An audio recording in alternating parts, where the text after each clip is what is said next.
Hey everyone, it's Dinah, and we are back with The Mandalorian after it's been 2 years, right?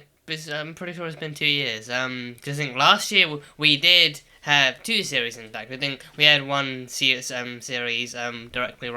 pretty directly related to The Mandalorian, which was the Book of Boba Fett, and then we had another one towards the end of the year, which was Andor as well. The Andor, the show I'm still making my way through, and will soon be coming up on the channel. Andor was undoubtedly met with like a lot of positive kind of acclaim and positive response and everything. I think Book of Boba Fett, I think I personally loved it. I enjoyed it for what it was and what it managed to do, and even the Mandalorian episode being as Mandalorian heavy as it was and everything, and being somewhat more of like an actual promotion for the Mandalorian season 3, connecting it to the Book of Boba Fett in some ways.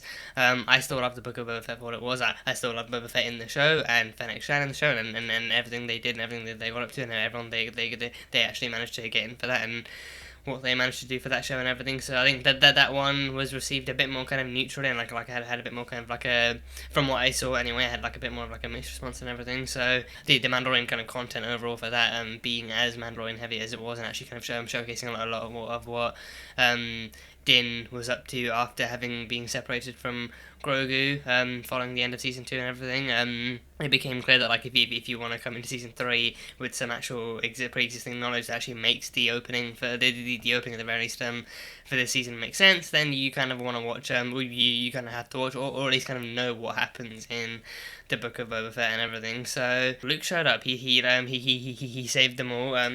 He saved Din and Co. Din and just Din and company from the Dark Troopers and everything. And he came through lightsaber blazing and everything, and it's just slicing and dicing and force pulling and pushing and crushing and all that kind of stuff. So he showed up as the Jedi that was there. Like he received the signal from the little kind of stone kind of phone call seat thing that Grogu meditated on. I'm describing this horribly. I'm butchering this so much right now. But he showed up. He was a Jedi. I mean, it would make sense too. Like after everything that happened to you, I think he would pretty much be the only Jedi left that would actually be capable and possibly even willing to actually reboot the Jedi Order after everything that happened and everything, and actually be brave enough to actually to be brave enough to kick that everything happen. But obviously, then that leads into the Jedi Academy. We saw him having lost in the sequels and everything, but then of course we saw when Din went to visit Grogu, he actually was in the process of actually literally physically building the actual school and everything. But then Grogu was his first and his only student and everything, and he was having some trouble with him, like Grogu being Grogu, like him having other kind of more kind of mischievous force related activities in mind, and also him also very dearly and deeply missing his space daddy Din and everything. So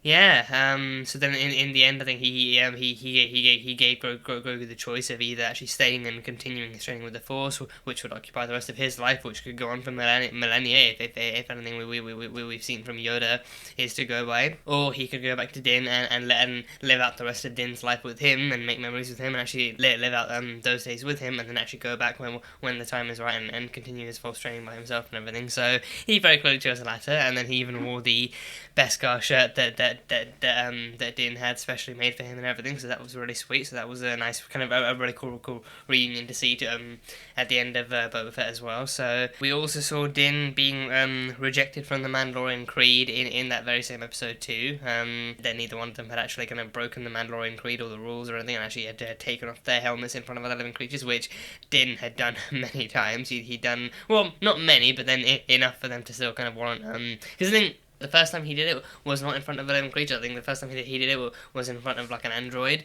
Then afterwards, I think he's shown Grogu his face. He's shown like a bunch of humans his face and like other aliens and everything. So he's still taken it off numerous times in front of people. So there's that. So then that alone was enough to have them be like, well, if you want to come back into the Mandalorian Creed, you're gonna have to.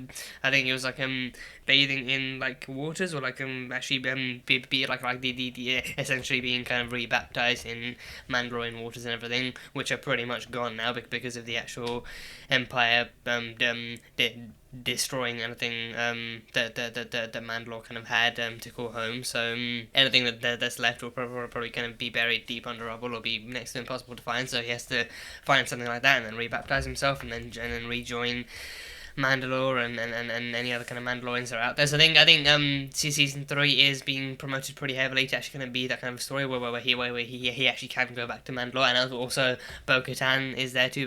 Bo-Katan is going back to actually kind of to rule to hopefully try and rule Mandalore. But I think we did see he still had the Darksaber in. I can't remember if he actually left it behind after that duel. I can't remember if he actually took it with him or.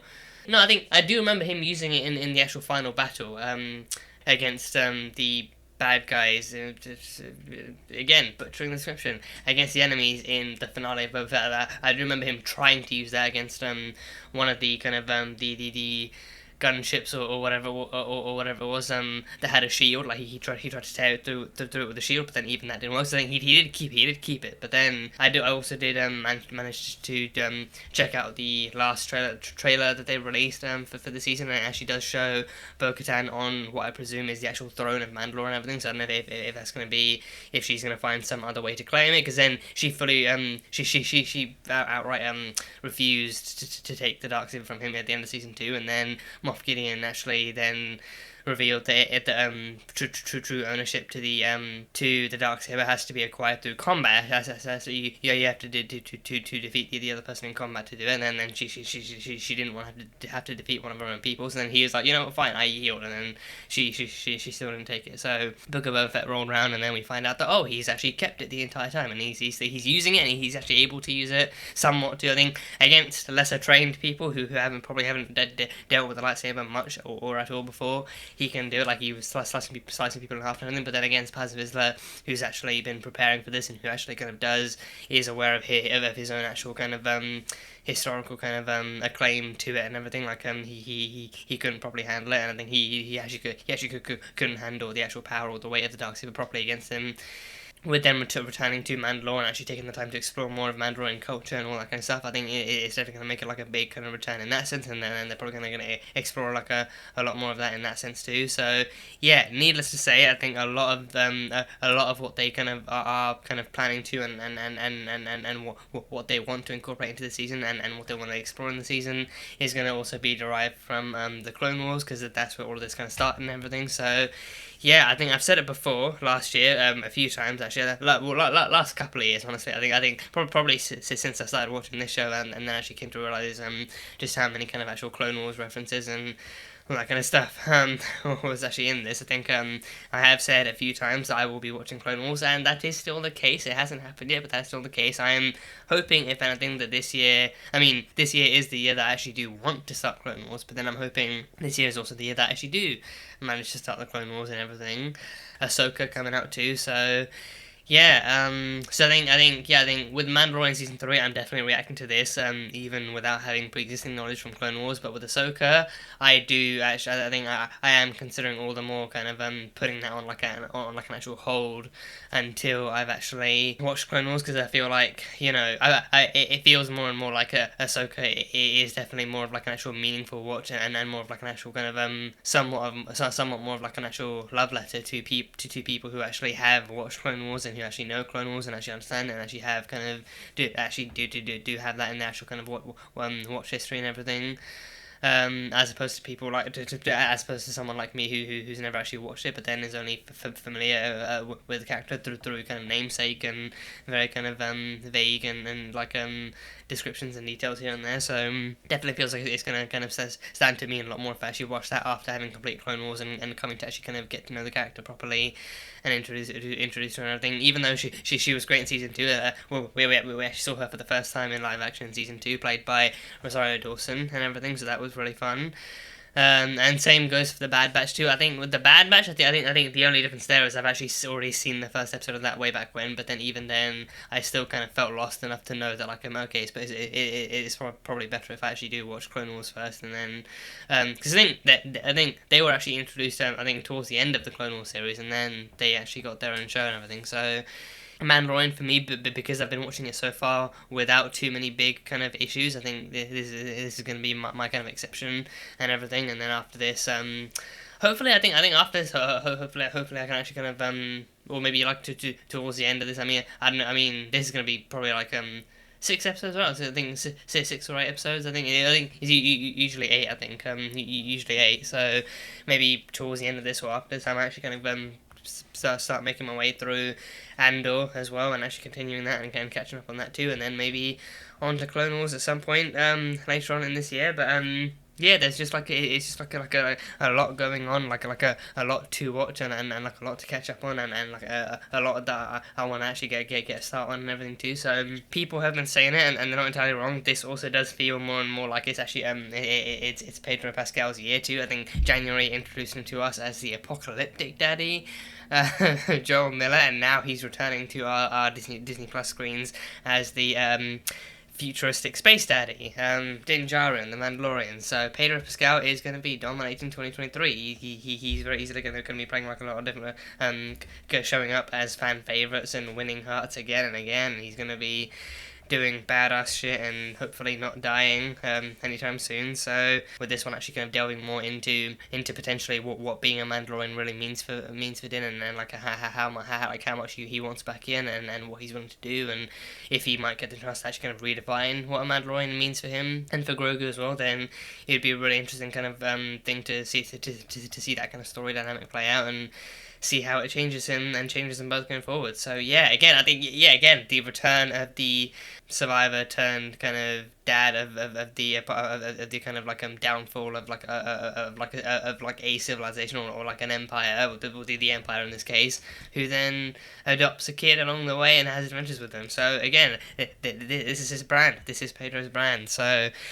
Now, from what we know, Moff Gideon was also handed into the authorities, but I think he also is confirmed by Giancarlo Esposito to actually can still be out there and everything. And if he might not be in this because he was filming for season 3 of The Boys, or if he was able to actually kind of do both kind of back to back or within kind of close kind of distance of each other or something, but he is confirmed to kind of still be out there and still plotting and still doing his stuff and his Imperial kind of antagonist stuff and everything. So yeah, it'll be interesting to see if he actually does make another kind of strike for Grogu, or if he actually does kind of try to still reignite old Imperial plans or what have you. But yeah, it'll be interesting to see. So, but yeah, I've been talking for absolutely ages and mostly kind of clarifying stuff and then also doing a recap of stuff. So that is all both of those things done. So yeah, without further ado, I am more than ready. I've waited literally all day for this because I can't actually record this that early in the morning because it only actually drops at 8 AM here. So yeah, either way, yeah, on to The Mandalorian season 3 episode 1. Let's get into it. Whoa, is that a new helmet? Is she making a new helmet? That's a small helmet. Is that for Grogu? Don't tell me that's for Grogu. That's a very... It looks like a small helmet at first glance. Or would this be young Din? Would it be young Din Djarin? This is when he's sworn into the Creed, right? And the words of the Creed shall be forever forged in my heart. Damn. And the words of the Creed shall be forever forged in my heart. I was so fully prepared for that to be a helmet for Grogu. I was so, like, I mean, Grogu's one would have to be smaller and everything, but still, it seemed small enough for him. I love the different colours you can get for it too. Yeah, I don't think we've seen that many, this level of colour variation in helmets, like some green ones, some red ones. Oh, we got incoming, whoa! Oh, some kind of ocean alligator, ocean crocodile, ocean something. Jesus, like a Star Wars crocodile. A Star Wars crocodile just literally shows up to interrupt a ceremony like this. This is a common occurrence. Oh, he's jumping. He's a jumper. Can they really take it out?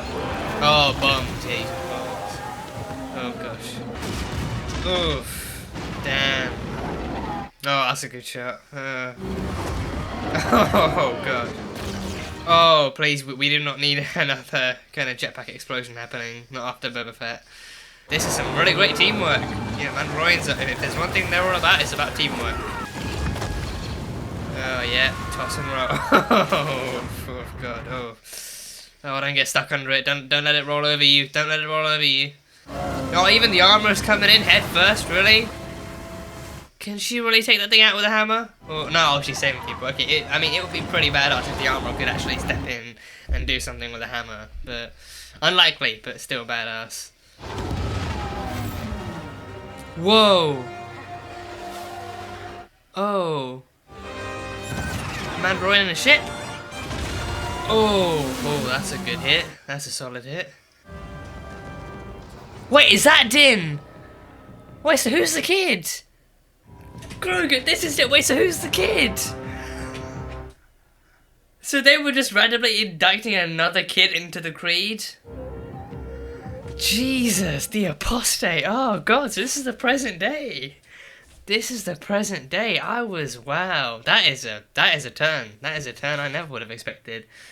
Makes sense though, again, she did say she's starting up a whole new kind of clan, so makes sense, but damn, that was a solid entrance. You are no longer Mandalorian. Yeah, Grogu has some things to say about that. They came upon it by trade from a traveler who claimed to have visited the surface of Mandalore. Oh.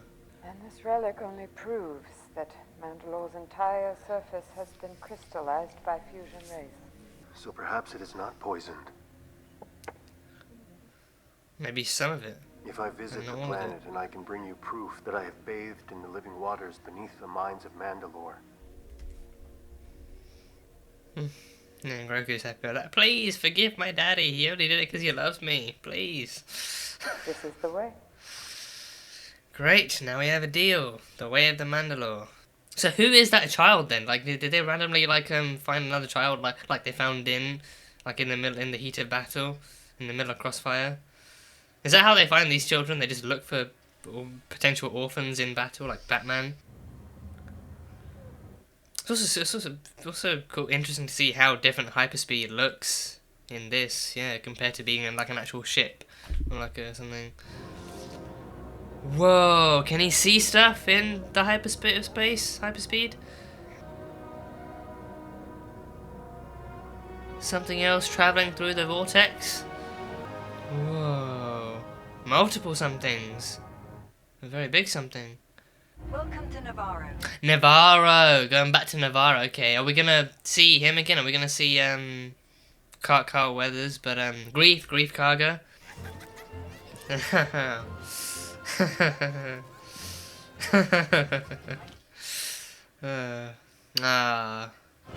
White C-3PO.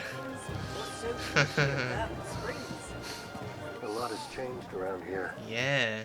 Actually, it seems like an actual thriving kind of society now, thriving economy and everything. Is that the IG-11? The IG-11 put on as like a monument, like a memorial or something. Is that the IG-11? Do you remember your old friend? Was he like put back together and stuff? Yeah, the nurse. No, the nurse droid. Damn! Oh yeah, that's like a little droid carrying his cloak. It looks good, yeah. New cloak, new robes and everything. Karga. Magistrate Karga. Hi, Magistrate Karga to you. It's so good to see you. Welcome back. You didn't even say hi to Grogu. You and the little one? You can settle down, you can hang up your blaster. Ha. Live off the fat of the land. Grogu. Come again? His name is Grogu. Grogu, yeah. If you say so. Oh, and he's in a little swivelly chair as well. Yes, Grogu, cherish the swivel. Cherish the swivelly chair. Available right down here. I appreciate the offer.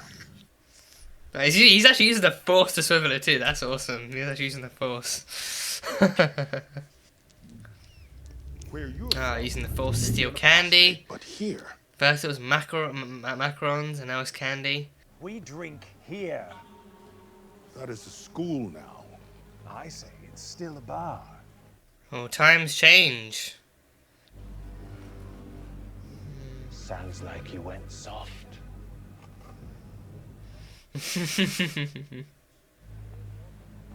Oh, even the higher magistrate's armed. Even the higher magistrate's armed, yeah.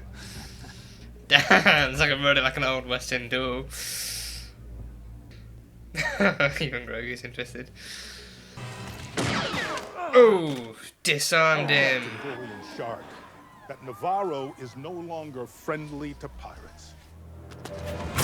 Oh, don't even try it. Don't even try it. God. Sure you want to let him go? Yeah, is it? You'll let it be known that Navarro is respectable now. not to be trifled with. Or he'll come back with more, with reinforcements, and he'll deliver even harder hits. Because this felt more like a warning. And he'll put a target on Navarro. And especially since Navarro's not like a war spot now. After she brought in Moff Gideon, she was recruited by Special Forces. So Marshal Dune, recruited by Special Forces, huh? Okay, that's a very nice, convenient way to tidy her away. I need him back. As in brought back to life? We were lucky to recover any of his parts after he self-destructed. I need a droid I can trust to help me explore Mandalore. Oh, jeez, is that... So is that what's not left of him? That's what's not left of him. This is what it is. It's just the upper body. I mean, hey! You know, at least this survived. From a self-destruct like that, you wouldn't think anything survived. So, them having a statue made of anything from the original body is a miracle. He's hooked up to power. Let's see if we can wake him up. Is he gonna be, like, traumatized or something? Just like a robot just brought back from death? Or he was an asteroid. Maybe if he senses Grogu. IG-11 back with us. Oh. Oh no. Oh no. Wrong one. Oh, Jesus. Okay, no. Oh, you brought it back to life and you're already shooting it. No, it's got the old memory banks, I think. It's got the original memory banks. We had to terminate Grogu. Oh, just fucking yeeting Grogu into his arms. Shoot it, shoot it. Ugh. Oh, gee, you just crushed his head. I think he defaulted to his old programming. Yeah. What happened to Nick Nolte's programming? What was his name? He reprogrammed him. What happened to that one? The Anzellans. The Anzellans? What do you want? Is this Barbie Frick or Barbie Frick's people? Is this Barbie Frick? They're very much Barbie Frick vibes. Or like appearance-wise anyway, yeah. Oh no, the broken. They're broken. They're broken. This one is my friend. They're not friend anymore. Memory circuit broken. The memory circuit is shot. Very hard to find. He said they don't make them anymore. They're very hard to find. I got it. Right. Come on, you tell me he really can't understand that. He says you should get a new one.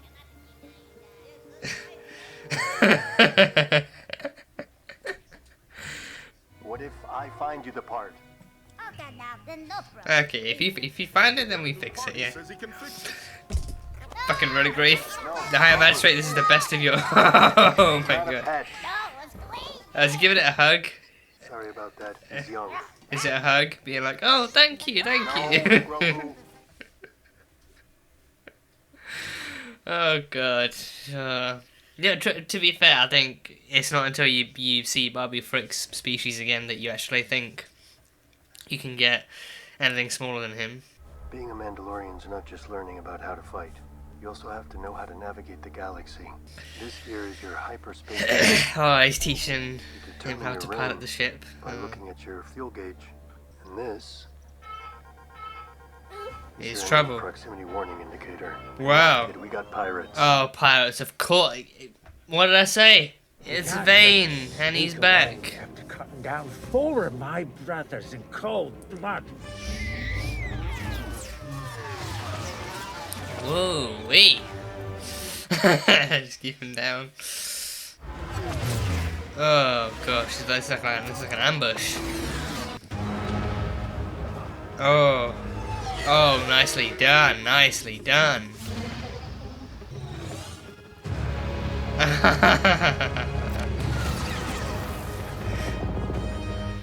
If there's one thing he's good at, is stealth. Whoa, is that like an asteroid base of some kind? Oh no. Oh, sugar tits. Oh boy. Stop where you are, Mandalorian. This is Gorian Shard, just like a space swamp thing. With you, Gorian Shard. A literal space swamp Kind thing. sentiment. Here we go.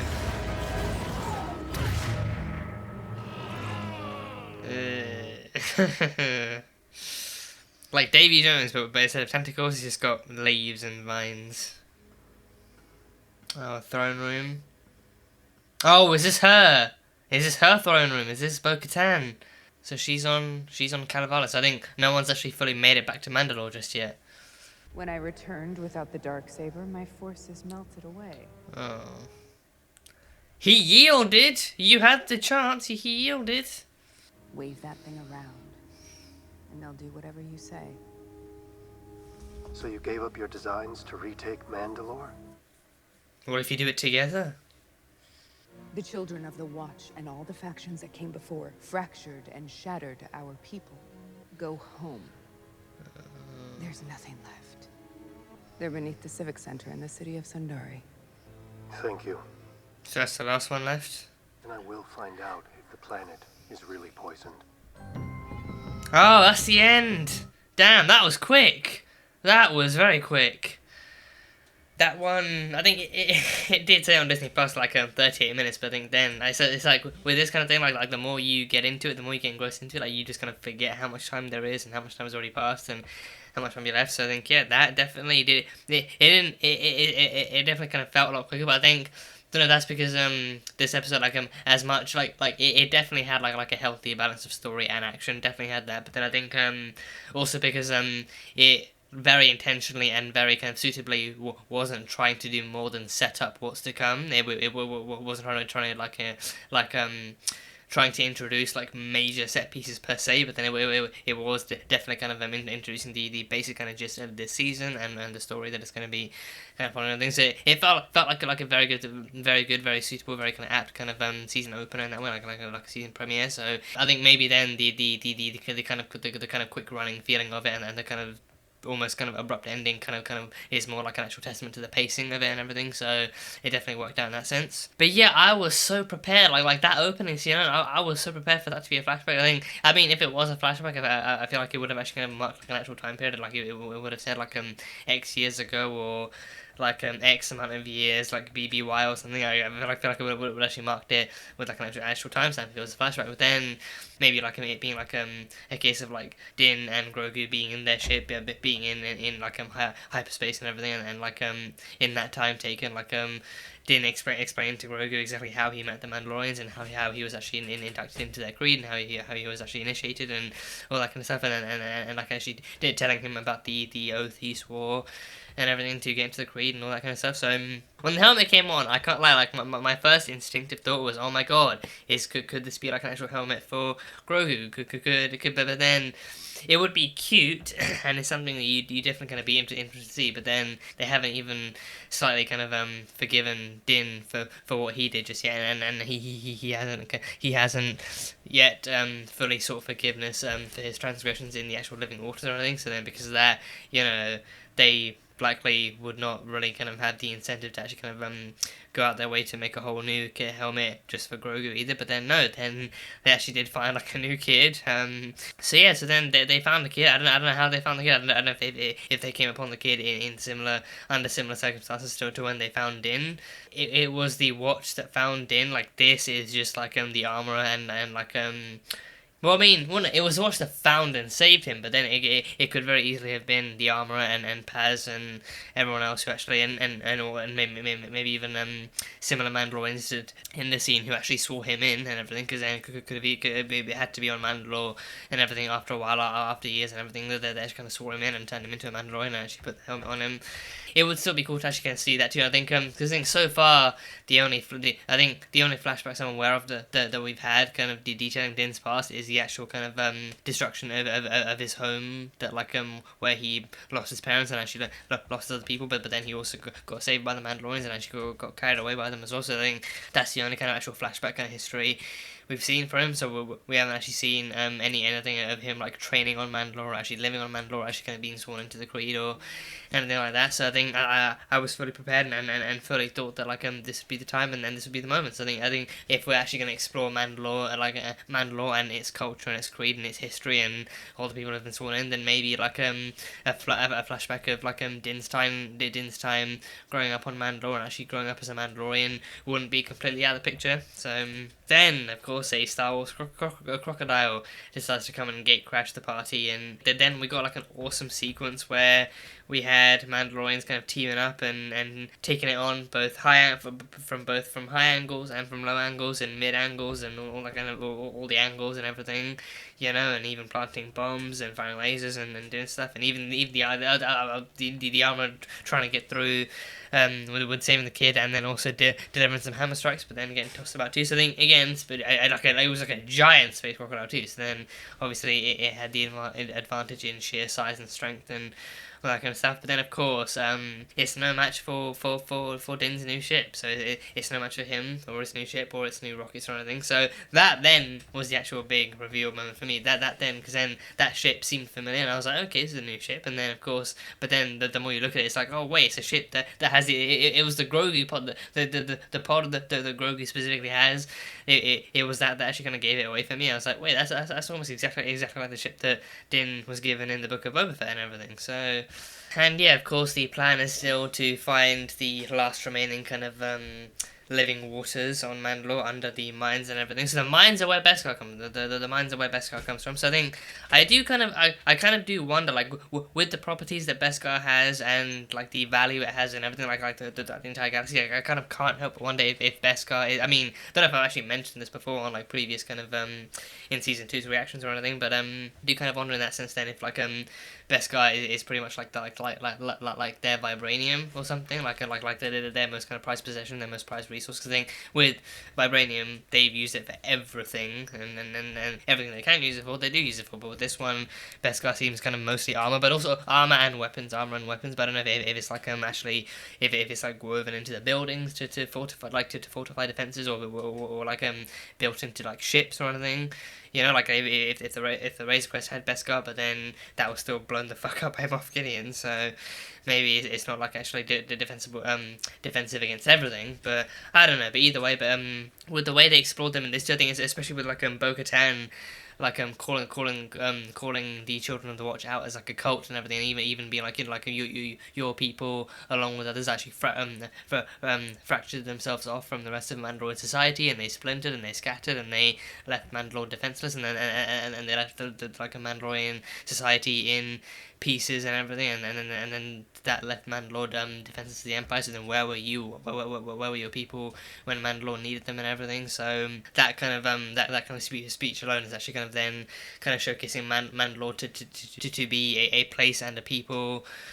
A place full of people with like sketchy pasts and sketchy histories, and maybe it's like a place where the people weren't all kind of unified or united under one common goal or anything. Like maybe they had one common goal or like one common idea, but then that idea alone kind of had different ways of actually being executed and different ways of actually being kind of adhered to and kind of like worshipped and practiced and everything. Like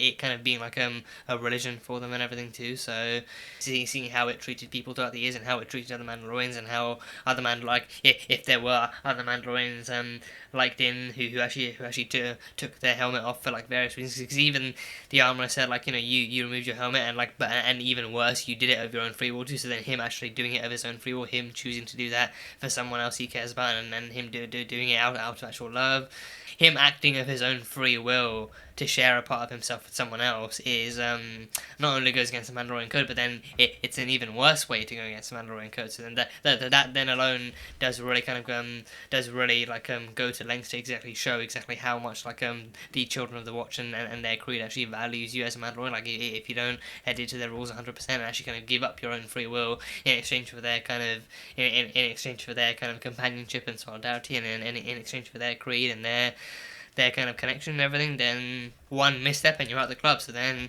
easily like very really quite cult-like and everything, and even then what's worse is that they then kind of fractured off from Mandalore and Mandalorian society. So then by the time the Empire came, like Mandalore was too open and too vulnerable, and not everyone was in agreement, not everyone was even on Mandalore, because then they'd actually splintered off and sectioned off and everything. So seeing all this kind of like a historical kind of drama and tension and all this kind of like potential kind of beef, if you will, between the Mandalorians is going to be really interesting to actually uncover and see what it's all about. So covering Din's kind of deep-rooted desire to be reattached to Mandalorian and to Mandalorian society, and to be reattached to the Mandalorian creed that he knows of, running somewhat in tandem with Bo-Katan's kind of understanding and her own experience of Mandalorian kind of creed and culture, and her own experience with it as well. I think if it feels like it's actually running so far to be like a nice enough kind of setup to what we can kind of expect to be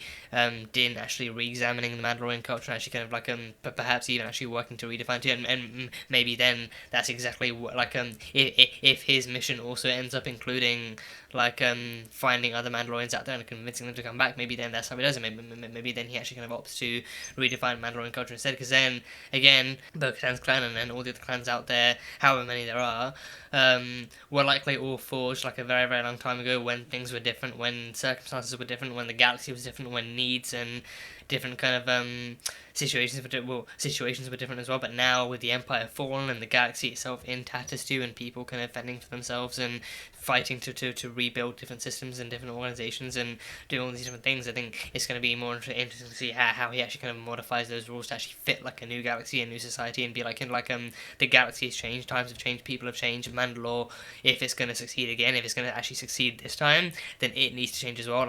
Our creed needs to change. We can still stand for the same things, but then we need to actually kind of take a closer look at who we are and who we are to each other, and what we mean and everything. And we need to find actually to take a look at exactly what we stand for. Are we kind of do we stand more for anonymity and freedom in exchange for solidarity, or do we stand for actually being with each other and actually standing with each other when the time is right and when the time is necessary, and actually kind of standing for Mandalore and everything. So it'll be cool to see exactly because then even Grogu's kind of mission being him actually not so much abandoning, but then changing the way he lives his life in accordance with the Force too. Because then he still knows enough about the Force, and he still knows enough about the Force to get by, and he's definitely defended and attacked people before too. So obviously hasn't completed all of his training, but then he knows enough to actually kind of help him and help Din as well. So then even he is actually learning different ways to actually he's learning about different ways to worship and conduct himself through the Force, as advised by Luke as well, because then he's gonna come up with a whole new way to train Jedi and to teach the Force and to teach ways to live by the Force and everything. So seeing those kind of journeys running in tandem too, Grogu being by Din's side throughout all of this, and actually watching as Din actually kind of struggles to piece his home and his people and his creed back together and everything, and possibly even be in charge of it at the same time as well, is going to be an interesting thing to see. So yeah, we don't know what happened to Cosca Reeves, or what happened to the other guy that was with him, played by Simon Simon. I can't remember exactly how to say his last name. He was Suno Bakshi on Agents of S.H.I.E.L.D. like him. The first time we met Bo-Katan in this, I think she was with him. I think that they were both a part of her crew and everything. So I think I think she did mention something about her old people kind of having turned into mercenaries and being scattered across the galaxy and everything. But I don't know if that was them specifically, or if it was just more than them. But even she kind of feels lost, and she's kind of just kind of stuck kind of somewhat kind of relaxing in her throne room and everything on Kalevala and everything. So she's kind of she's back home in the Mandalorian system, but then she's not been back to Mandalore. She's just kind of stuck in her own kind of castle, figuring out what to do and feeling lost and everything. But now she sees Din once again, and she then is able to clarify that he has the dark saber. So now she knows it's on him, and she knows that he has his own mission of actually once again adhering to the rules of an actual bygone era and a bygone clan and everything. So there's no telling exactly how much confidence or how much faith she has in him just yet, because of what his missions are and because of what his ideals are and because of what he still believes in. But then I wonder maybe if she sees him succeeding and then thinks that maybe she can actually talk him out of it and change his mind. Maybe she can be the one to convince him, the best way to rebuild Mandalore is to reinvent it almost entirely, and to actually kind of bring new rules and bring updated kind of rules to it, and to kind of to reforge it in new kind of flames and new fires and everything, and actually kind of rebuild it in a new kind of stronger, better, more fortified image, that can be agreed on by as many people as possible and everything. So, given how much more she's actually meant to be in this season too, it'll be cool to see her as many other Mandalorians as Din can actually gather, actually be to have everyone be a part of this, and to have everyone kind of have their equal say on what Mandalore should be and what it should stand for from now on and all that kind of stuff. So, and we also went back to Navarro too. Navarro is looking booming. It is booming. It is boosted. It's got like a boosted economy, a boosted kind of like a whole kind of kind of bureaucracy of sorts, and like a whole kind of boosted in infrastructure and everything. So it just looks so much better and more kind of in control and more refurbished and more free and everything. Like it's like an official trade route, and we got like higher magistrate Greef. I think I love it. Every couple of times he actually managed to reinforce the thing that like every time he was called like magistrate magistrate Greef Karga. It was like that's high magistrate. It's pretty high. So it's not down low. So him actually being proud of that title as he should, and actually having new robes like a new cloak. And I think the best thing about his cloak being the fact that like those two that I think don't know if it's one or two, but the actual mini droids at the back that actually kind of carry his cloak as he walks and as he walks down the steps and as he walks across the floor and everything. They're actually going to carry the tail ends of his cloak, so he has that now. And we got the actual ever so slightest mention of one Marshal Dune, who actually got who got recruited by special forces after she actually handed Moff Gideon over to the correct authorities and everything. So she is out there doing her own thing for now and everything. As of right now, I think the way I feel about it is that like I liked and enjoyed Cara Dune's character enough that like enough to be okay with a recast. If they wanted to recast her and bring her back in, I would not be against that. I would not be opposed to that. And this is not off the top of my head. I think it's actually like it's a fan cast I've been okay with and been content with for a while now. If they wanted to bring in like Lucy Lawless to play her, I can see that happening. Look, Lucy Lawless is my go-to choice, but I think I'm pretty sure it's not the only suitable choice out there. So Lucy Lawless would be my kind of choice to play her, but then if I find someone else to play her as well, then by all means. I think again, like a basic kind of thing being like if they can and if they can recast her, then I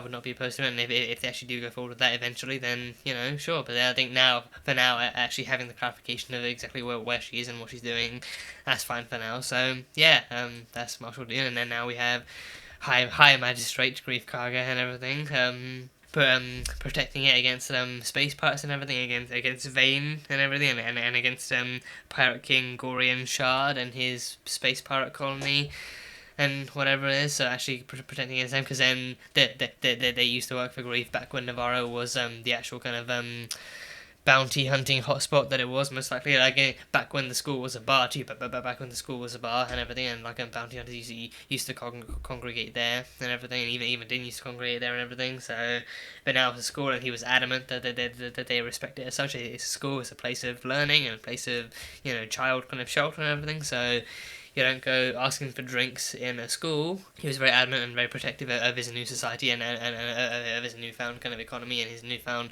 people and everything. So it's good to see Greef's kind of grown from that. I think he could have very easily kind of been seen as like an opportunist, like Navarro had the opportunity to actually kind of make money and make deals and make business through bounty hunting and all that kind of stuff. So then he kind of saw an opportunity there to grow big, and he did.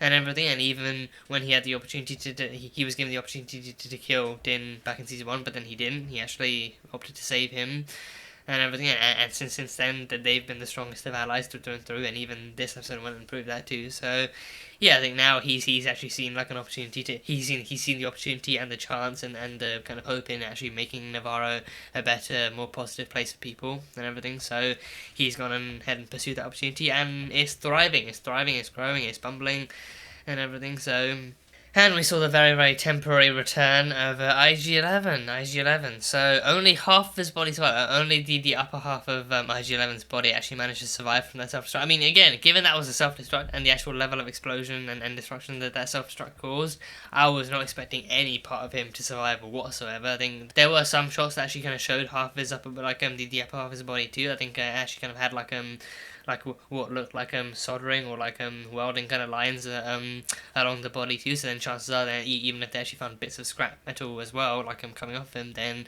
they just actually welded that together and then put his head back on and everything. So I kind of had more of a feeling that that would have been due to Grogu being so within the vicinity and within his presence, and it technically was, but then that also meant that Ash kind of reverted straight back to its really kind of OG programming of seeing Grogu as an asset that needed to be terminated and everything. So it definitely kind of is a good sign, knowing that like IG-11 isn't totally unusable beyond like just needing like an actual potentially a new lower half of the body, and also new memory circuits as well. And then of course the Anzellans too. So I think did take me quite a few seconds of that first glance that we saw to really kind of actually pinpoint exactly where I recognise that species from. But then it's Babu Frick from the sequel trilogy. So yeah, but or at least like Babu Frick species. I don't know if any one of those Anzellans in the actual in the room were actually Babu Frick himself, or if it was just his people or something, or like the remainder of his species. But we had a crew of Anzellans working in that building. So, but yeah, I think for now that might be it. Those are pretty much all my notes kind of crossed through and everything. So again, it seemed like a not too much of a short premiere, so to speak. I mean, I think maybe like it being a premiere, like maybe they could have pushed it to like 40 minutes or 45 or like an hour or something, and then had the remaining episodes leading up to the finale to be kind of like more reasonably length. But I think with this one, again, it seems more like a setup and like more like an introduction to the bigger, more kind of tense, more kind of dramatic parts of the season. We will no doubt be delving into soon enough and everything too. So this one definitely still took the time to introduce some more major players and introduce us to exactly what Din's plan is, what he's going to be up to, what he's trying to do throughout the season and everything. So still made for a very fun episode with very nice introductory points and everything. So yeah, very much looking forward to seeing what the rest of the season has in store. So yeah, either way, that was The Mandalorian Season 3, Episode number 1. So thank you guys, as always, so much for being here and for watching this video. If you guys enjoyed it, then feel free to leave a like and comment on what you thought of the episode and what you're looking forward to in the coming episodes, and what story beats you're particularly interested in, if anything. For those interested, the full-length reaction for this episode, as with all the kind of episodes for the previous seasons too, the full-length reactions will be available over on Patreon, so you can go check that out over there. And yeah, for now that is it. So until next time, bye bye for now.